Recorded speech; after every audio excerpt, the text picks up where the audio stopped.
привет! С вами Серега из Vipers Devices, и сегодня у нас будет обзор на бачок под названием Diablo RTA. Это качественный клон из магазина Fastech. Приступим к распаковке. Наш бак приезжает вот в такой вот жестяной баночке, что подразумевает сохранность во время транспортировки. Ваш бак не разобьется.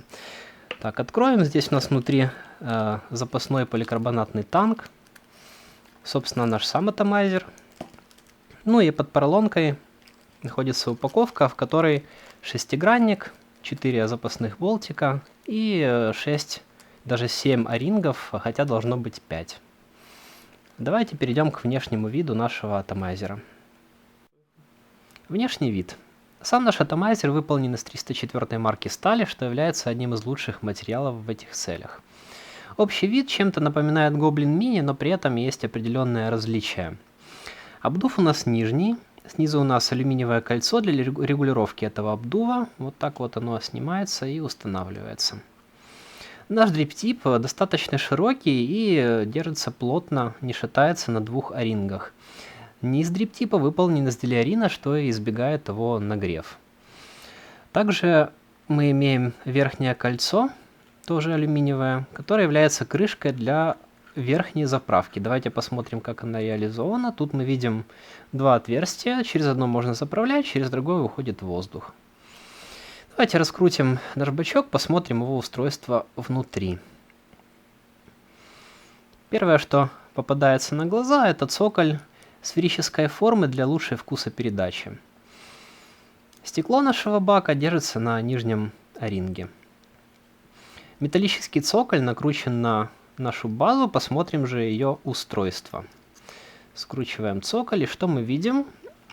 Здесь у нас две вертикальные стойки, по аналогии с такими моделями, как Krios, Velocity, Griffin и прочее. Болтики закручиваются горизонтально. Ну и вообще вся конструкция базы с широким цоколем подразумевает установку довольно жирных койлов.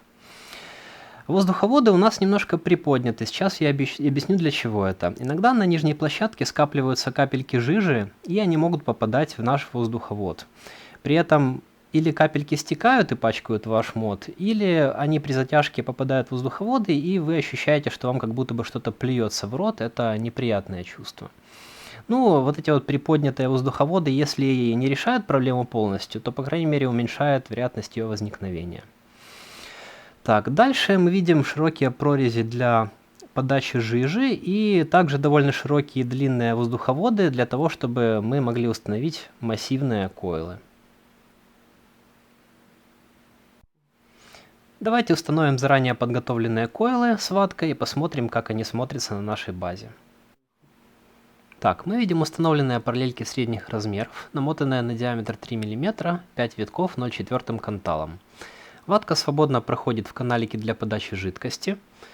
И давайте еще отметим, что наши отверстия, в которые ножки вставляются, довольно широкие, и туда влезет практически что угодно. Накрутим же цоколь и посмотрим, как это смотрится сверху. Отлично видно, что места хватит еще для более внушительных койлов. Вот мы и добрались до раздела «Понравилось, не понравилось» и «Спорные моменты». Начну с того, что мне понравилось в Diablo. Первое – это верхняя заправка. Это очень удобная заправка, я уже пробовал заправлять, и там такие широкие отверстия, что бачок заполняется моментально. За это плюс. Удобные стойки с горизонтальными болтиками. Привет, Velocity! Качественный материал изготовления, 304-я нержавейка, это сурово и надежно.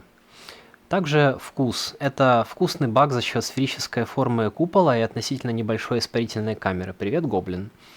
Ну и широкие прорези для подачи жижи, это также является плюсом. Мне не понравилось. Болтики тяжело закрутить до конца. Тем не менее, спирали не держат хорошо.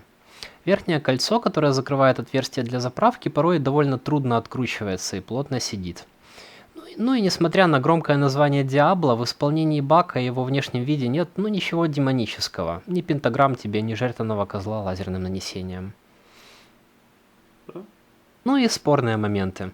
Этот баг только для свободной кальянной затяжки. Даже если выставить минимальный обдув, он все равно кажется достаточно свободным, и данный атом не для любителей сигаретной затяжки. В то же время остальным он придется в самый раз.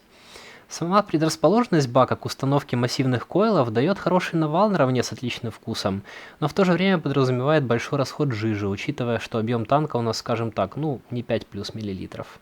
Но удобная заправка сверху компенсирует этот недостаток. Итак, друзья, личное мнение. На данный момент за такие деньги это единственный бак с удобной верхней заправкой и велосипедоподобными стойками. У вас в наличии как богатый вкус, так и внушительный навал. Сейчас я покажу его в действии, а пока что я хотел бы с вами попрощаться. С вами был Серега из The Vapors Devices. Оставайтесь на нашем канале, подписывайтесь, вас ожидает еще много чего интересного.